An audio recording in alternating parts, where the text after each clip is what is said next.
चीन के लाखों अरब डॉलर के रेयर अर्थ चक्र व्यूह पर चलेगा भारत का ABC ब्रह्मास्त्र। जो अमेरिका और यूरोप तक नहीं तोड़ पाए, उस चक्र व्यूह को मोदी सरकार ने तोड़ डाला। अपने बेशकीमती खजाने पर मोदी सरकार का सीक्रेट मिशन लॉन्च देखता रह गया चीन। भारत के वैज्ञानिक बना रहे हैं ऐसे जादुई मैग्नेट जो बंद कर डालेगा चीन की फैक्ट्रियां। दोस्तों, ये भारत है जो जब जागता है तो फिर नया ही खेल होने लगता है, और अब जो खेल हुआ है उसने सबकी हालत खराब कर डाली है। पूरी कहानी आपको बताने वाला हूं, क्योंकि आज हम बात कर रहे हैं एक ऐसे अदृश्य युद्ध की जिसकी गोलियां और बम तो नहीं दिखते, लेकिन इसका असर हमारी आपकी जिंदगी के हर पहलू पर पड़ता है। ये युद्ध है रेयर अर्थ एलिमेंट्स का। ये कोई मामूली धातु नहीं, ये हैं आज की दुनिया के वो 17 जादुई तत्व जिनके बिना आपकी जेब का स्मार्टफोन, सड़कों पर दौड़ती चमचमाती इलेक्ट्रिक गाड़ियां, देश की सुरक्षा करने वाले मिसाइल सिस्टम और तो और हॉस्पिटल्स में लगी आधुनिक मशीनें सब ठप पड़ जाएं। सोचिए, न्यूडिमियम, डाइस्प्रोसियम, टेरबियम, नाम सुनने में भले ही अजीब लगे, लेकिन इनके बिना आज की हाईटेक दुनिया एक पल भी नहीं चल सकती। और इस जादुई खजाने की चाबी किसके पास है? डरावनी सच्चाई ये है कि इस खजाने पर कुंडली मारकर बैठा है चीन। दुनिया का लगभग 60 से 70% रेयर अर्थ चीन खुद अपनी धरती से निकालता है। और इससे भी खतरनाक बात यह है कि इन खनिजों को साफ करके इस्तेमाल के लायक बनाने का, यानी रिफाइनिंग का 90% से भी ज्यादा काम अकेले चीन करता है। मतलब साफ है, दुनिया की टेक्नोलॉजी की नब्ज चीन की मुट्ठी में है। वो जब चाहे इस नब्ज को दबा सकता है, दुनिया की सांसें रोक सकता है। ये कोई रातों रात हुआ खेल नहीं है। चीन ने दशकों पहले इस गेम को समझ लिया था, जब बाकी दुनिया इन खनिजों को नजरअंदाज कर रही थी या फिर पर्यावरण की चिंताओं और महंगे प्रोसेस के डर से पीछे हट रही थी। तब चीन ने चुपचाप बड़ी होशियारी से इस पूरे सेक्टर पर अपना कब्जा जमा लिया। उसने अपने यहाँ रिसर्च के बड़े बड़े सेंटर खोले, सस्ती लेबर और बिजली का फायदा उठाया और पर्यावरण नियमों को ताक पर रखकर अंधाधुंध उत्पादन किया। नतीजा, आज वो दुनिया का रेयर अर्थ किंग बन बैठा है। और अब चीन ने अपनी इसी ताकत का खतरनाक इस्तेमाल करना शुरू कर दिया है। अप्रैल 2025 में चीन ने एक ऐसा फरमान जारी किया जिससे पूरी दुनिया में हड़कंप मच गया। उसने 7 बेहद जरूरी रेयर अर्थ एलिमेंट्स और उनसे बनने वाले पावरफुल मैग्नेट्स के एक्सपोर्ट पर सख्त पाबंदियां लगा दी। अब अगर किसी कंपनी को ये सामान चीन से बाहर भेजना है तो उसे चीनी सरकार से स्पेशल लाइसेंस लेना होगा, और शर्तें भी ऐसी कि होश उड़ जाएं। साफ कह दिया कि ये सामान अमेरिका को री एक्सपोर्ट नहीं किया जाएगा और ना ही इसका इस्तेमाल डिफेंस यानी रक्षा उद्योग में होगा। ये सिर्फ एक व्यापारिक फैसला नहीं था दोस्तों, ये था चीन का खुला शक्ति प्रदर्शन, दुनिया को ये बताने की कोशिश कि वो ही असली बॉस है। ये एक जियोपॉलिटिकल हथियार है जिसका मकसद है अपने दुश्मनों, खासकर अमेरिका और उसके साथी देशों जैसे भारत को परेशान करना, उनकी तरक्की की रफ्तार को रोकना और अपनी शर्तों पर दुनिया को चलाना। ये चीन की सोची समझी चाल थी, अपनी सप्लाई चेन की ताकत को हथियार बनाकर दुनिया पर दादागिरी करने की। लेकिन ड्रैगन शायद ये भूल गया कि ये नया भारत है। ये भारत न झुकने वाला है, न रुकने वाला है। दोस्तों, चीन के इस कदम से सबसे बड़ा झटका किसे लगा? उन देशों को जो अपनी जरूरतों के लिए चीन पर आंख मूंद कर भरोसा कर बैठे थे, और दुर्भाग्य से भारत भी उनमें से एक था। आपको जानकर हैरानी होगी कि भारत अपनी जरूरत के लगभग 93% पावरफुल मैग्नेट चीन से मंगवाता था। पिछले सिर्फ 5 सालों में चीन से इन मैग्नेट्स का इंपोर्ट 12,400 टन से बढ़कर 53,700 टन हो गया था, यानी करीब 4 गुना ज्यादा। ये तो वही बात हुई कि हम सांप को दूध पिला रहे थे और अपनी ही गर्दन ड्रैगन के हाथों में सौंप रहे थे। इसका सीधा असर पड़ना था भारत के मेक इन इंडिया सपने पर, हमारी तेजी से बढ़ती इलेक्ट्रिक व्हीकल इंडस्ट्री पर और हमारे अहम रक्षा उत्पादन कार्यक्रमों पर। एक इलेक्ट्रिक गाड़ी में करीब 1.5 से 2 किलोग्राम रेयर अर्थ मैग्नेट लगते हैं। अगर ये मैग्नेट नहीं मिलेंगे तो फैक्ट्रियों में ताले लग जाएंगे, हजारों लोग बेरोजगार हो जाएंगे और हमारी ईवी क्रांति शुरू होने से पहले ही दम तोड़ देगी। एक्सपर्ट्स ने तो यहाँ तक चेतावनी दे दी थी कि ईवी की कीमतें 8% तक बढ़ सकती हैं। ये हमारी ही पिछली सरकारों की एक बड़ी भूल थी। हमारे देश में रेयर अर्थ का विशाल भंडार मौजूद है, दुनिया के टॉप भंडारों में से एक। लेकिन सस्ते चीनी माल के लालच में, या यूं कहें कि दूरदर्शिता की कमी के कारण, हमने अपने इन खजानों को निकालने और प्रोसेस करने पर उतना ध्यान ही नहीं दिया। सरकारी company Indian rare earths limited IRIL मौजूद तो थी, लेकिन चीन से सस्ता माल आसानी से मिल रहा था, तो किसी ने ज्यादा जहमत नहीं उठाई। लेकिन कहते हैं ना, हर आपदा अपने साथ एक अवसर भी लेकर आती है। चीन की इस हरकत ने भारत को एक जोरदार वेकअप कॉल दिया। केंद्रीय वाणिज्य और उद्योग मंत्री पीयूष गोयल ने साफ कहा कि भारत अब रेयर अर्थ के लिए किसी दूसरे देश पर निर्भर नहीं रहेगा। इस संकट ने भारत को अपनी नीतियों पर दोबारा सोचने और आत्मनिर्भरता की राह पर तेजी से आगे बढ़ने के लिए मजबूर कर दिया। चीन ने सोचा था कि वो हमें डरा देगा, हमें झुका देगा, लेकिन उसने अनजाने में एक सोए हुए शेर को जगा दिया। ये बैन, ये पाबंदियां हमारे लिए एक ऐसा टर्निंग पॉइंट साबित हुई जिसने हमें एक ज्यादा मजबूत और दूरदर्शी रणनीति बनाने के लिए प्रेरित किया।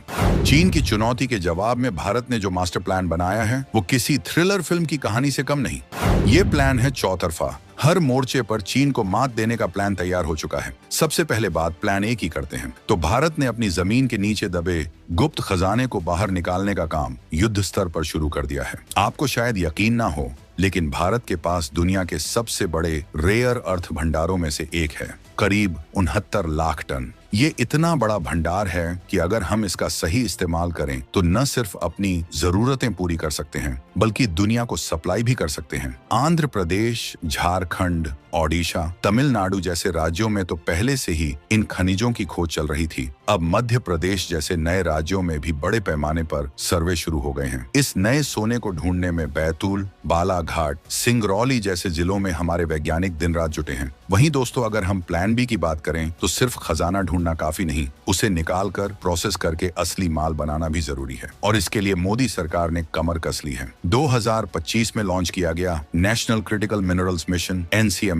इसी दिशा में एक क्रांतिकारी कदम है। इस मिशन के लिए 16,000 करोड़ रुपए से भी ज्यादा का भारी भरकम बजट रखा गया है। लक्ष्य क्या है? लक्ष्य है 2030 से 31 तक 1,200 नए एक्सप्लोरेशन प्रोजेक्ट पूरे करना, कम से कम 15 क्रिटिकल मिनरल्स का देश में ही उत्पादन शुरू करना, विदेशों में 50 से ज्यादा खदानों में हिस्सेदारी खरीदना, रिसाइकलिंग के जरिए खनिजों को दोबारा हासिल करना और देश में ही 3 वर्ल्ड क्लास रिसर्च सेंटर और 4 मिनरल प्रोसेसिंग पार्क बनाना। सरकारी कंपनी IREL यानी इंडियन रेयर अर्थ्स लिमिटेड को भी अब नई जान फूंकी गई है। IREL अपनी उत्पादन क्षमता को कई गुना बढ़ाने जा रही है। मौजूदा 5,000 टन रिफाइंड रेयर अर्थ से बढ़ाकर 13,000 टन सालाना और अयस्क खनन को 10 मिलियन टन से 50 मिलियन टन तक ले जाने का लक्ष्य है 2032 तक। हालांकि IREL के सामने अपनी मौजूदा क्षमता का सिर्फ 40% इस्तेमाल कर पाने जैसी चुनौतियां भी रही हैं, क्योंकि अयस्क की कमी थी।